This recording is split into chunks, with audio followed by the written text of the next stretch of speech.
Seorang gadis berkepang kuda yang berpenampilan sedikit canggung, meskipun kurang ekspresif dan tampak acuh, tetap terlihat seperti seorang adik perempuan yang tidak berbahaya. Namun kenyataannya, apa yang dia lakukan bisa dikatakan sangat kejam dan mengejutkan. Di dekat rumah sakit rakyat pertama di kota Yulin, banyak penduduk setempat mendirikan bangunan. Meskipun lingkungannya agak kumuh, tetapi karena lokasinya berdekatan dengan rumah sakit, banyak orang memilih tinggal di sana. Pada tanggal 22 Maret 2020 di kota Yulin, Provinsi Shanxi, Tiongkok. Di sebuah gedung yang berjarak kurang dari 200 meter dari rumah sakit, seorang perawat yang tinggal di lantai 2 menemukan saluran air pembuangan di kamar kontrakannya tiba-tiba tersumbat. Dia memanggil pacarnya yang bekerja di kantor polisi untuk membantunya. Tidak lama kemudian, keduanya menghubungi pemilik kontrakan setelah mereka menemukan banyak potongan daging matang keluar dari saluran pembuangan. Semua orang merasa heran, siapa yang menuangkan begitu banyak potongan daging ke saluran pembuangan air, ini jelas sangat tidak masuk akal. Selanjutnya, sang pemilik rumah segera melaporkan hal ini ke polisi. Begitu petugas polisi tiba di lokasi, mereka menemukan total lebih dari 2.000 potongan daging dari saluran pembuangan air kotor. Yang lebih mengerikan lagi, setelah diidentifikasi, daging matang tersebut ternyata berasal dari jaringan tubuh manusia. Polisi kemudian menemukan panci listrik berisi tulang manusia dan tas plastik hitam di sebuah kamar sewa yang berada di lantai 3. Kasus kejahatan yang kejam ini begitu mengerikan, membuat semua orang di ruangan itu terkejut dan mencoba menebak siapa pelaku dan korban sebenarnya. Dengan penyelidikan yang tepat oleh polisi, penyewa kamar ini berhasil ditangkap saat dalam perjalanan pulang.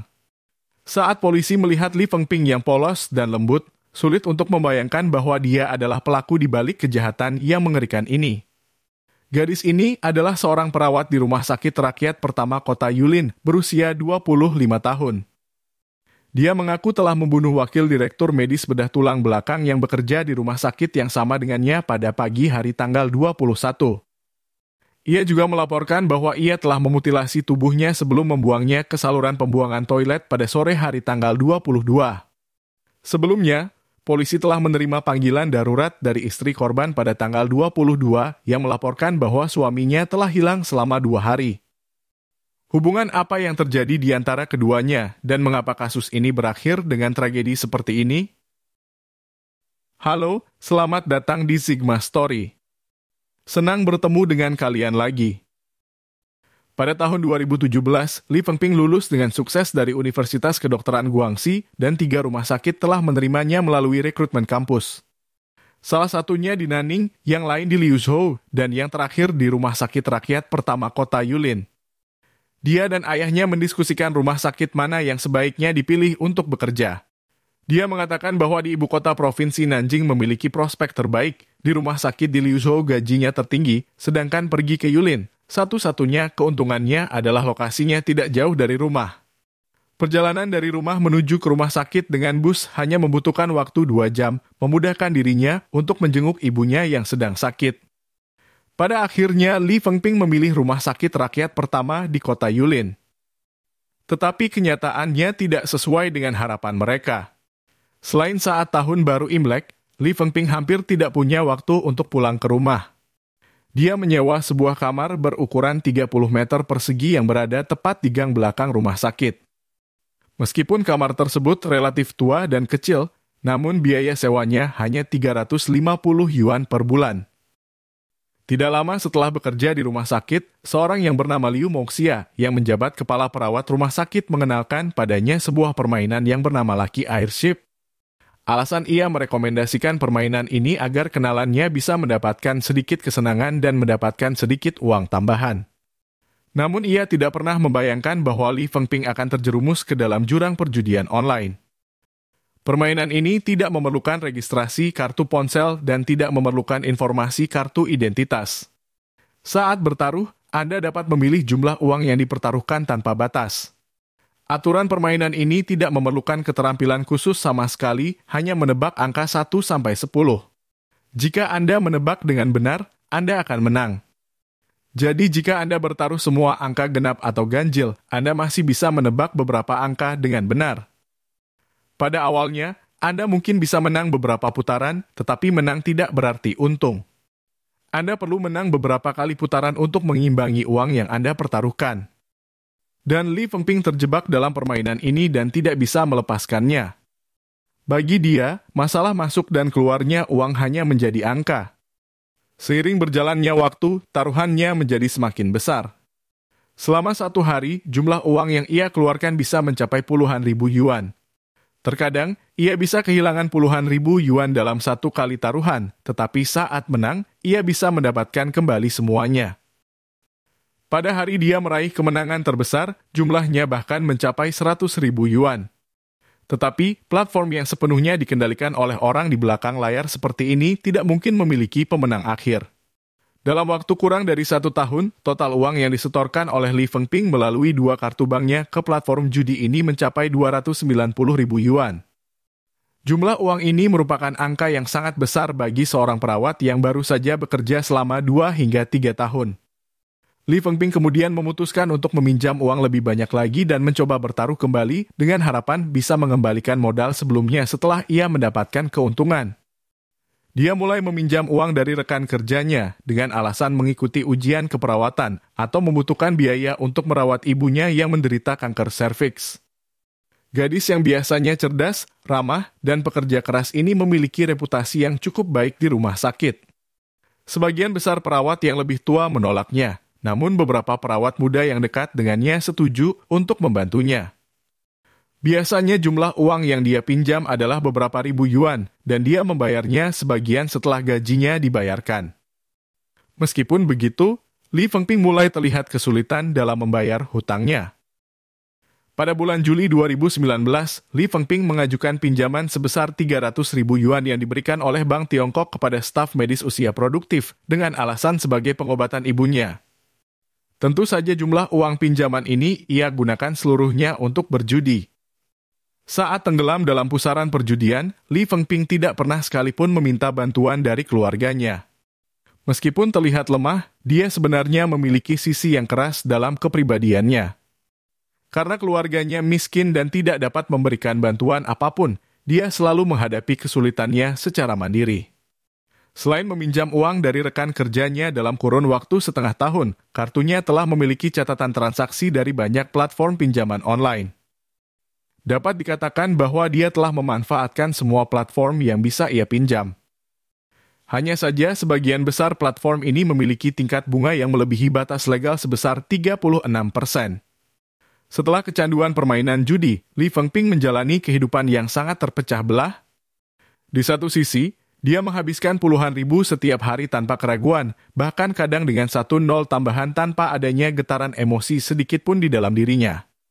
Sedangkan di sisi lain, dia hampir tidak memiliki pengeluaran pribadi dan hanya tinggal di kamar sewa seharga 350 yuan per bulan. Pernah suatu kali dia ingin membeli sebuah lemari es, banyak pertimbangan yang muncul dalam dirinya. Setelah bingung dalam waktu yang cukup lama, akhirnya dia membelinya di platform belanja online dengan harga beberapa ratus yuan. Pada bulan Oktober 2019, dalam keputusasaan, Li Fengping meminta bantuan kepada Luo Peng. Ia merupakan wakil direktur di kantornya dan melalui aplikasi WeChat, ia meminta pinjaman sebesar 200 ribu yuan. Luo Peng berusia 51 tahun, biasanya mengendarai mobil BMW dan memiliki seorang putri yang bersekolah di sekolah menengah. Kabar yang beredar menyebutkan bahwa dia sangat kaya. Dengan cepat, Luo Peng menyetujuinya, namun dengan syarat agar Fengping patuh padanya. Keduanya bertemu di sebuah hotel mewah di dekat rumah sakit. Menurut Li Fengping, itu adalah hari yang memalukan dan mengubah seluruh hidupnya. Ketika Li Fengping memasuki ruangan, dia melihat Luo Peng sudah dalam kondisi polos di ranjang. Dia merasa jijik, mencoba untuk pergi, namun dia tidak diizinkan dan dipaksa untuk bergulat dengannya. Keesokan harinya, Li Fengping menerima 50 ribu yuan yang ditransfer padanya. Dia bahkan membuat surat pinjaman untuk itu. Setelah itu, meskipun ia sangat menentang di dalam hatinya, dia masih beberapa kali berhubungan dengan Luo Peng di hotel. Mulai dari Oktober 2019 hingga Februari 2020, mereka menginap di hotel sebanyak 13 kali. Setiap kali mereka selesai bergulat, Luo Peng akan mentransfer uang pinjaman padanya sebesar 200 ribu yuan yang baru sampai ke tangan Li Fengping pada Maret 2020. Meskipun uang sudah ia terima, hati Li Fengping masih dipenuhi dengan kebencian. Wakil Direktur Luo juga telah beberapa kali memperingatkannya secara lisan bahwa jika ia tidak patuh, dia akan mengungkapkan hubungan mereka, membuat ia tidak betah berada di rumah sakit. Selain itu, dia memiliki relasi di kantor polisi dan kejaksaan, sehingga jika ia berani melaporkannya ke polisi, Luo Peng tidak akan melepaskannya. Bagi seorang gadis yang dengan susah payah bangkit dari desa, pekerjaan ini terlalu penting, dan dia juga khawatir keluarganya akan menjadi korban dari balas dendam. Tanpa adanya pilihan lain, pikiran Li Fengping yang mendalam membuatnya mempertimbangkan untuk mengakhiri hidupnya. Setelah tahun baru 2020, dia mencoba bunuh diri sebanyak 3 kali. Dari catatan pengobatan yang diambil dari rumah sakit, dia telah meresepkan total 100 tablet obat tidur. Karena sering mengalami insomnia, dia hanya bisa tidur 3 hingga 4 jam setiap hari. Dalam 1 bulan, dia telah menelan 80 tablet obat, tetapi karena ia muntah selama beberapa kali, dia tidak mati. Pada percobaan kedua, ia membuka tabung gas sepanjang malam tanpa adanya keberhasilan. Pada percobaan ketiga, Li Fengping dengan memanfaatkan posisinya, mengambil 2 botol insulin dari rumah sakit dan menyuntikkan ke tubuhnya sebanyak 800 unit. Namun usahanya tetap tidak membuahkan hasil. Pada Maret 2020, terpengaruh oleh pandemi COVID, mereka tidak dapat menginap di hotel. Wakil Direktur Luo meminta Li Fengping untuk menyewa sebuah kamar di dekat rumah sakit dengan biaya sewa yang ditanggung olehnya. Maka ia menyewa sebuah kamar di sekitar sana. Pada malam 20 Maret, Wakil Direktur Luo yang mabuk masuk ke rumah sewa, segera melepas semuanya dan meminta Li Fengping untuk bergulat dengannya. Tetapi, Li Fengping yang saat ini sedang bermain game sama sekali tidak ingin diganggu. Dia beralasan belum makan dan menolak permintaannya karena belum mandi. Mendengar ini, Luo Peng mulai marah dan setelah beberapa saat mengomel, ia lambat laun tertidur. Mendengar suara mendengkur dari tenggorokannya, Li Fengping teringat akan penghinaan yang ia terima dan rasa jijiknya terhadap Luo Peng. Maka dia mengangkat ponselnya dan mencari bagaimana cara mengatasi perasaan benci terhadap seseorang secara khusus. Saat melihat kata-kata yang membuatnya tenggelam di antara banyak hasil pencarian, dia kemudian mencari cara bagaimana menggunakan kelemahan untuk mengendalikan kekuatan. Dari sekian banyak rekomendasi yang muncul, dia memilih untuk menggunakan kabel laptop untuk mencekik Luo Peng pada pukul 1 dini hari. Li Fengping mengambil kabel laptop dari dalam tas Luo Peng, memasangkannya di leher Luo Peng, lalu menariknya dengan keras.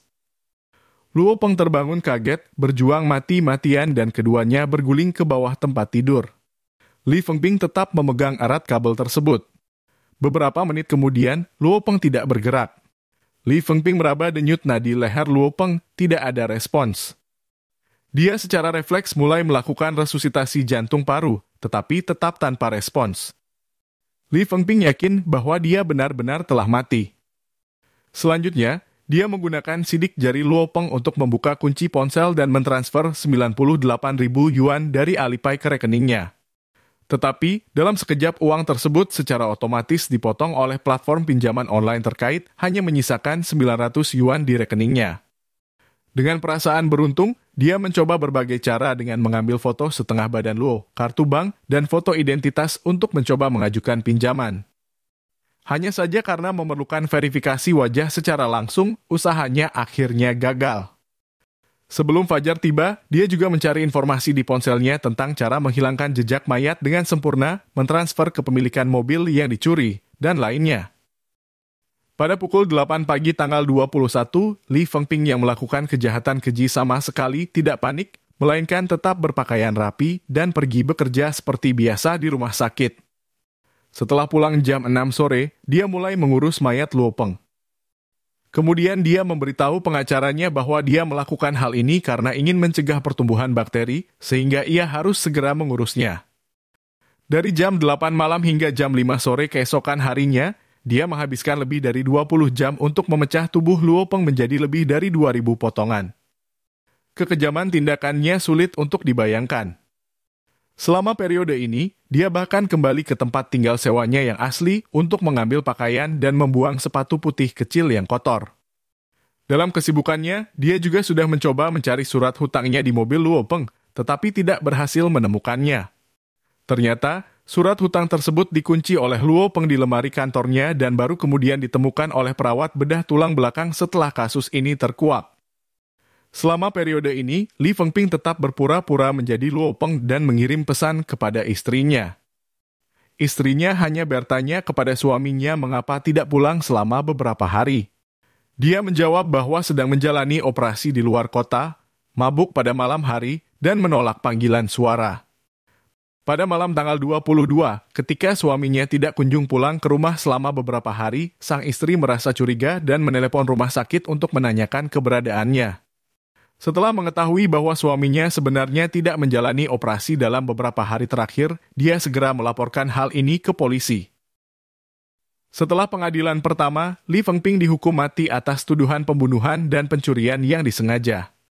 Mendengar keputusan ini, kedua orang tua Li Fengping jatuh pingsan dan mengajukan banding.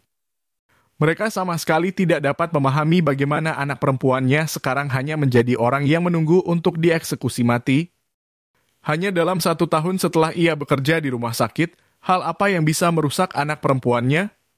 Jadi, orang seperti apakah dia sebenarnya? Li Fengping, warga desa Hojia, Kabupaten Bobai, Guangxi.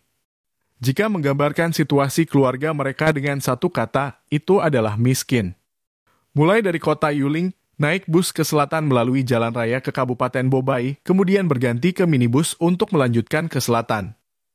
Melalui jalan provinsi, sampailah di kota Dongping, dan dari sana harus berjalan kaki untuk mencapai desa Hojia. Setiap rumah di desa tersebut telah dibangun dengan 2 atau 3 lantai kecil, namun hanya keluarga mereka yang masih tinggal di rumah kayu berbalok. Pada tahun 1995, Li Fengping lahir di sana dan dia adalah anak tertua di keluarga itu. Kemudian, berturut-turut, 2 adik perempuan dan seorang adik laki-laki lahir. Ibunya sakit dan menderita fibroid rahim tanpa kemampuan untuk bekerja. Seluruh sumber ekonomi keluarga bergantung pada ayahnya yang bekerja sebagai buruh serabutan. Keluarga Li adalah salah satu keluarga yang mengalami kesulitan ekonomi di desa. Sebelum kejadian yang kemudian terjadi, perjalanan hidupnya bisa dikatakan sangat memotivasi. Ayah Li Fengping yakin bahwa pendidikan dapat mengubah nasib keluarga. Meskipun mengalami kesulitan ekonomi, dia memutuskan untuk memastikan semua anaknya mendapatkan pendidikan yang layak. Selain Li Fengping yang berhasil masuk universitas, anak perempuan kedua juga diterima di sebuah perguruan tinggi di Guangxi. Anak perempuan ketiga dan anak laki-lakinya sedang menuntut ilmu di sekolah menengah terbaik di kabupaten tersebut. Ayah dari Li Fengping mengatakan, putriku seperti setengah seorang ibu. Mulai dari sekolah dasar hingga sekolah menengah, dia hampir selalu bekerja sambil belajar. Kadang-kadang ketika ibunya tidak ada di rumah, dia harus merawat adik-adiknya dan tidak bisa pergi ke sekolah. Meskipun begitu, dia tetap menjadi salah satu siswa terbaik di kelasnya. Dengan prestasinya saat itu, dia bisa masuk ke sekolah menengah terbaik di kabupaten, namun akhirnya memilih untuk masuk ke sekolah kejuruan. Hal ini dikarenakan pertimbangan ayahnya bahwa sekolah kejuruan hanya membutuhkan 5 tahun untuk lulus, sementara jika melanjutkan ke sekolah menengah dan universitas setidaknya butuh 7 tahun. Untuk bisa segera mulai bekerja, lebih baik langsung memilih sekolah kejuruan. Li Fengping menerima gagasan ayahnya dan kemudian memilih untuk belajar di bidang keperawatan yang juga berkaitan dengan keluarganya karena kondisi kesehatan ibunya yang buruk sehingga memudahkan untuk merawatnya. Dia adalah anak pertama yang mewujudkan impian ayahnya dan termasuk sedikit dari para siswa di desa yang bisa melanjutkan studi ke Nanning. Setelah diterima di perguruan tinggi, sebagai anak dari keluarga miskin yang terdaftar dalam program bantuan pemerintah, ia mendapatkan bantuan biaya kuliah sebesar 6.000 yuan setiap semester. Di perguruan tinggi, dia tetap mempertahankan prestasi akademis yang sangat baik dan menjabat sebagai Kepala Departemen Propaganda Asosiasi Psikologi Sekolah. Impian ayahnya adalah agar Li Fengping bisa meninggalkan daerah miskin dan terbelakang tersebut. Ayahnya tidak ingin anaknya mengirim uang ke rumah, juga tidak menginginkan dia menikah dengan orang lokal atau kembali ke kampung halaman untuk membeli rumah. Di mata ayahnya sendiri, Li Fengping telah memiliki pendidikan, keterampilan, dan telah memiliki pekerjaan tetap.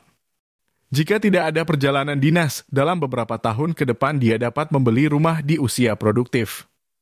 Jika semua berjalan dengan lancar, dia bisa menemukan pasangan pria yang tepat dan menetap. Namun tiba-tiba, segala kebanggaan dan keyakinan ayah Li Fengping hancur oleh kenyataan. Sebenarnya, ayah Li Fengping sudah tidak lagi bisa memahami dunia putrinya. Demi menghemat 200 yuan untuk biaya perjalanan pulang ke rumah keluarganya, putrinya hanya bisa pulang saat waktu liburan musim panas dan dingin. Setelah bekerja, meskipun pulang ke rumah hanya butuh waktu lebih dari 1 jam dan biayanya kurang dari 100 yuan, Li Fengping tetap jarang pulang. Bahkan rekan kerja putrinya yang meminjam uang padanya juga tidak pernah menghubunginya lagi.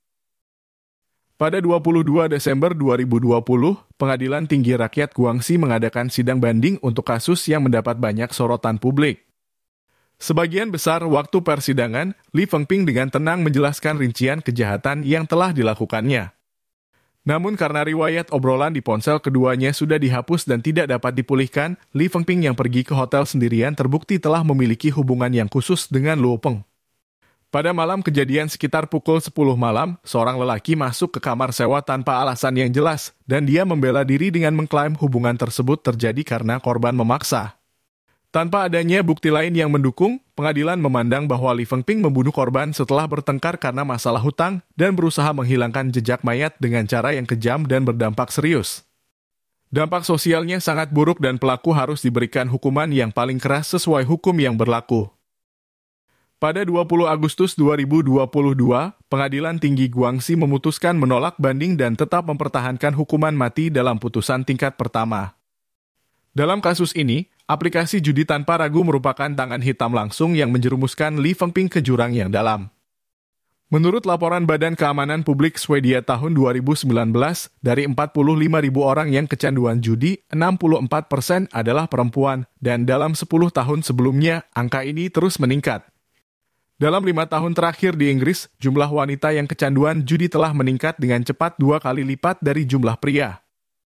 Menurut lembaga penelitian, salah satu alasan wanita kecanduan adalah karena perkembangan perjudian online.